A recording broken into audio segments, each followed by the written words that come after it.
ከዛሬ 9 ወራት በፊት በምስራቅ ወለጋ ነቀምቴ ከተማ ተገኝተው የነበሩት ጠቅላይ ሚኒስትር ዶክተር አብይ አህመድ በወለጋ ስቴዲየም ለተሰበሰበው ህዝብ ሰላማችሁን ቀዳሚ አድርጉ የሚል መልእክት አስተላልፈው ነበር። መቶሮሞ ጉቱፍ አስነቀምቴራ ለብሲን ሀር ኦኔራ ለብሱ በርባድ ደቺ ኦሮሚያ ኬሰት ወራን ለመላው የኦሮሞና የኢትዮጵያ ህዝብ ከዚህ ከነቀምት ከተማ የማስተላልፈው መልእክት ቢኖር በኦሮሚያም ሆነ በኢትዮጵያ ምድር ላይ መገዳደልና አለመወያየት ዛሬ መቆም አለበት። በጠላት መታለልና በጠላት አጀንዳ መጠለፍ ይብቃን። እኛ እርስ ለእርስ መወያየት አቅቶን እንዴት ከጠላቶቻችን ጋር መወያየት ተቻለን? ስለዚህ እንዴት አብረን መወያየት ያቅተናል? ይህ መታሰብ አለበት።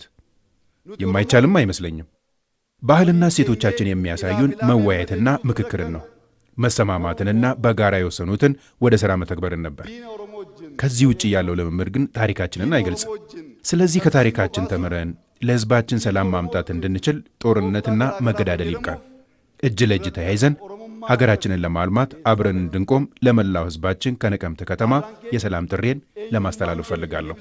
ሀርከውል ቀበኔ ብየኬኝ ሚሶምሱፍ ወሊን አከዳበኑፍ መቃ ኡመተ ወለጋ መቃ ሰበ ኦሮሞ ጉቱቲን ለብሲፍ ጋፊኮ መጋለ ነቀምቴራ እስኒ ኢብሱን በርባድ። ይህን ጥሪ የተቀበሉ በሰውም በተፈጥሮም በብዙ ጸጋዎች የታደሉ የወለጋ ዞኖችም ከጸጋዎቻቸው ትሩፋቱን እንዲያጣጥሙ ሰላም በህዝብ ተረጋግጧል፣ በተግባርም ተገልጧል። ዳግም በወለጋ ምድር የተገኙት ጠቅላይ ሚኒስትር ዶክተር አብይ አህመድም የሰላም ፍሬ የሆነውን ልማት ጎብኝተዋል። ይህንንም መልእክት አስተላልፈዋል። ቄጦ ከሌስ ትናንት ተጠጥተነው ታጥበንበት ያደግንበት ቄጦ ወንዝ ዛሬ ላይ እዚህ ተገኝተን ስለ ልማት ስለ ሰላም እንድናወራ ምክንያት ስለሆነንና የፈጣሪ ስጦታ ለህዝባችን የተሰጠ ስፍራ ላይ በመናገሬ የተሰማኝን ደስታ ለመግለጽ ወዳለሁ። ገመቹት ተዳጋም እስኒብሱ በርባድ ህዝባችን ለሰላም ልዩ ስፍራ ያለው የልጆቹን መጠሪያ ጭምር ሰላምን የሚገልጽ ነው ያሉት ጠቅላይ ሚኒስትሩ ለሰላም ቅድሚያ መስጠት እንዲህ ያለ ልማትን ለማየት የሚያግዝ ነውም ሲሉ አክለዋል። በቅርቡ የሰላም ጥሪን እየተቀበሉ የገቡ ብዙ ጥፋቶች እንዳይደርስ ማድረጋቸውንም በማንሳት እኛ ከነት ኦቦሎወንጌኝ በቅርቡ ወንድሞቻችን ከዚህ በፊት ትግል በሌላ መንገድ የመረጡ ህዝባቸው ያቀረበላቸውን ጥያቄ ተቀብለው አብዛኞቹ እየተመለሱ ነው። የተመለሱትን ማመስገን ያስፈልጋል። የተመለሱትን ማመስገን ተገቢ የሚሆነውም 1 2 3 ወራት ቢቆዩ ኖሮ ከዚህም ከዚያም የሚጠፋው ነፍስም ሆነ ንብረት ሰፊ ይሆን ነበር። ስለዚህ መገዳደሉ ምንም ስለማይጠቅም አሁንም በጫካ ያላችሁ የገቡትን ፈለግ ተከትላችሁ ግቡ።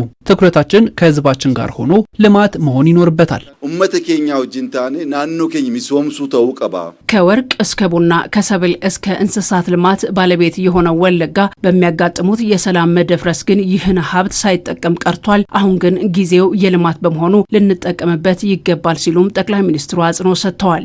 ቡናም ፍሎላል ሆምሽቱማ ጉዲሴ የአንፊሎም ቡና እንመልከት። ልማትን አስፍቶ ኤክስፖርትን የሚያሳድግ መሆኑን መመልከት ሲገባን ይህን የሚያህል ቡና እዚህ ያለ ለቅመን መጠቀም ሲገባን መገዳደያ ስፍራ የሚገባ መሆን አልነበረበትም።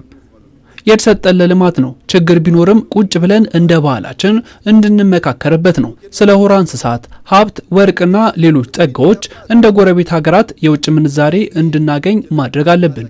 ይህ አካባቢ ከተሰጠው የማይገባው ስም መውጣት አለብን።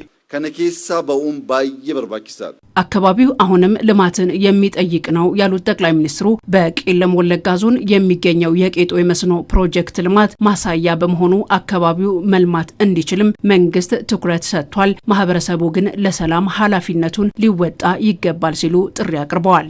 ኦሮሞን አለም ፈተመለ ሚያን ቤከኔ ካላኘኩት የምግብን ጣዕም ማወቅ አይቻለንም እንደሚባለው ህዝባችን የቄጦን ልማት ካላየው ካልቀመሰው ሊያውቀው አይችልም። ለምን ካላችሁ ይህ ውሃ በአባቶቻችን በእኛም ጊዜ አለ።